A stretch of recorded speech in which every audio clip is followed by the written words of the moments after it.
Hey, I see that. Are we on the air? Are we on the air? We are on the air with the sports philosopher and a special guest. Who's that special guest, Brad? Well, this is my dog, Monty. My loyal readers of my sports philosopher column, no doubt, have seen Monty in print several times. He's quite a football fan, and he has helped me write some of my best columns over the years. So he wanted to be in the chair while we did the picks because he knew we were doing something important, so I decided to let him jump up here. All right, okay, Monty. We'll see if now.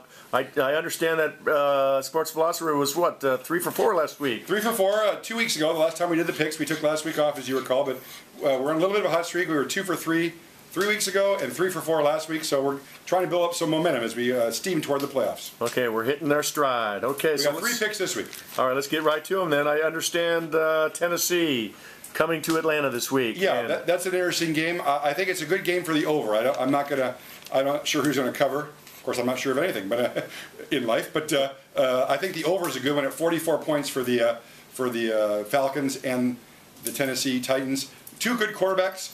Matt Hasselbeck having a career year, along with Matt Ryan. Good running backs, Chris Johnson, Michael Turner. Good receivers on both teams.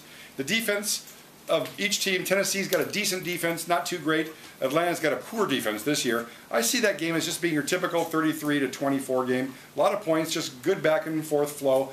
And it's a type of game, even if it's low scoring in the first half, you'll never be out of it, even if you're having a bad start to that over. So that one looks pretty good to me. 44 over in the Atlanta-Tennessee game. And you are the king of the overs. I am the king of the overs. All right, now let's go. Wait a minute. Under is a sucker play. All right, now I see Jacksonville is actually favored at Cleveland this week. How can that be? Well, I mean, you're talking about 2 of the worst teams in football, but we're here to make bets. We're not here to root for teams that we don't really care that much about.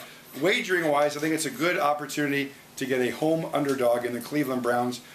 Each of these teams has won like about 3 or 4 games this year. I think Cleveland's won 3, and I think the Jacksonville's won 4. 2 of the worst teams in football. But you got Jacksonville, Pete, as a a Florida team and the warm weather team going up to frigid, cold Lake Erie in Cleveland, Ohio. Do we know it's going to be frigid this weekend? It's always frigid. I used to go there to Cleveland on business. It's frigid in July. Are you kidding? All right. That's a cold place. That's a cold place to live and play. And I think that getting 1.5 points at home is a chance for the Cleveland Browns to get a rare victory behind Colt McCoy, their quarterback, because they have a brutal schedule where they're going to lose a lot more games to Pittsburgh, Baltimore, Cincinnati as the season draws to a close. Bottom line, you got a cold weather team with a better quarterback in Colt McCoy playing a warm weather team with Blaine Gabbert, who I'm sure most of you have never heard of as their quarterback. Right. It's a good chance to get a victory for the Cleveland Browns in a tough, low-scoring, but cold weather Cleveland type of game. Okay, now we'll go to this final pick here. I know. Final pick. It's your Chicago Bears, and they're hosting San Diego. I hate it, Pete. As you know, I hate it when I get involved with my beloved Chicago Bears. There we are. My beloved Chicago Bears from a wagering perspective, but once in a while you have to, take the best bet that you have that week if it's your favorite team. And not only are the Bears my best bet this week, Pete, this is my best bet of the year. You hear it here. Amazing. The sports philosopher putting his reputation on the line as making this my top selection of the year. I thought this spread, the Bears at home against the reeling Chargers, I thought the Bears would be a 9 or 9.5 point favorite in this game. I really did. I'm still a little surprised it's not 8 or 9 points. They are a 3.5 point favorite at home. The 6-3 Bears against the reeling 4-5 Chargers, a team whose defense is shot, and they give up a lot of points. They got a lot of injuries on both sides of the ball. They just put a lineman on injured reserve. They're having a down year.